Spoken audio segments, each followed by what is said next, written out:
For decades, there's been this kind of unwritten rule in Canada. If you want the best lifestyle, you head west to British Columbia. But something's changing. A surprising demographic shift is quietly redrawing the map of Western Canada.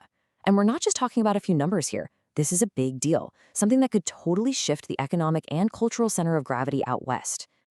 I mean, when you think of British Columbia, what pops into your head, right?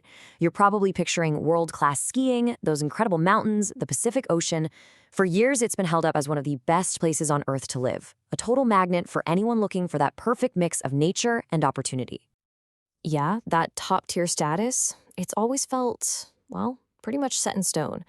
But what if I told you that BC's long-held position as the population powerhouse of Western Canada is facing a serious challenge? Okay, let's get right to the numbers. Check this out. According to a projection from Statistics Canada, by the year 2050, Alberta is actually on track to have a population of 6.5 million people. That would soar right past British Columbia's 5.8 million.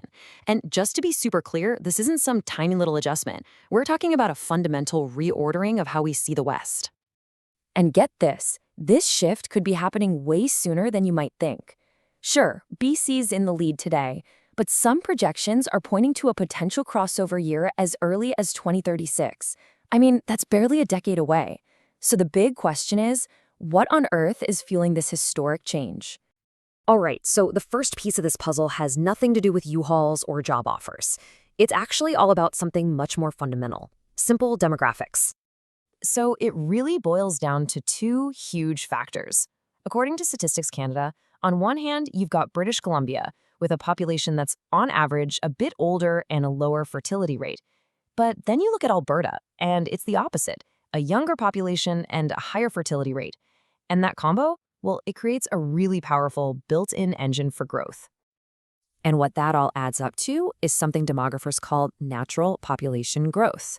It's pretty simple math, really. Over time, Alberta is just set up to have more babies being born, while BC is going to see more deaths, just based on the age of its population.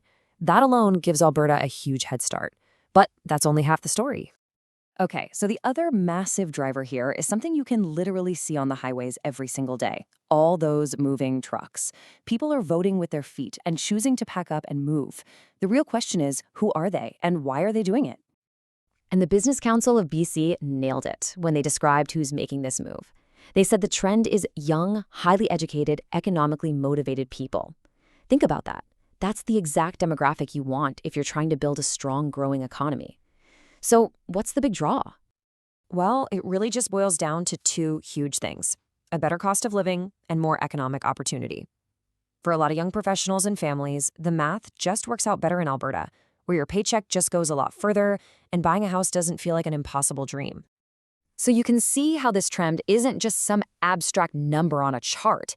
It has very, very real consequences, and it's starting to create what some people are calling a brain drain problem for British Columbia. And it's not just talk. BC's own Premier, David Eby, has been pretty vocal about this. He's pointed out that when these key people leave, it makes it way harder to bring in the very people they need to keep the economy humming. We're talking health workers, entrepreneurs, tech specialists. And according to the Premier, new federal immigration policies are making that challenge even tougher. Now, to be fair, it's really important to point out that BC isn't shrinking. Not at all. Its population is still growing fast. It's added something like 300,000 people in just a couple of years. So the problem isn't growth, period. It's the kind of growth. They're struggling to attract and hold on to those specific, skilled workers that their economy really depends on. Okay, so when you boil it all down, what we're really looking at here is a fascinating trade-off. It's like a fundamental choice between two different versions of the Canadian dream. It really forces you to ask a pretty powerful question, right? What do people really value more? Is it the size of their paycheck, or is it the view from their window?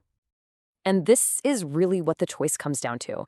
In one corner, you've got what you could call the Alberta advantage: straight up economic opportunity and a lower cost of living. And in the other corner, you've got the BC benefit, that absolutely stunning natural beauty and the lifestyle that comes with it. And so here we are with this really fundamental choice. It's like, for the people who choose BC, yeah, they might be shouldering higher tax burdens or higher costs, but they'll be doing it surrounded by some of the most beautiful nature in the world. Over the next decade or so, the choices that hundreds of thousands of people make aren't just going to shape their own lives, they're going to completely reshape the map of Western Canada. The only real question left is, which version of the dream is going to win out?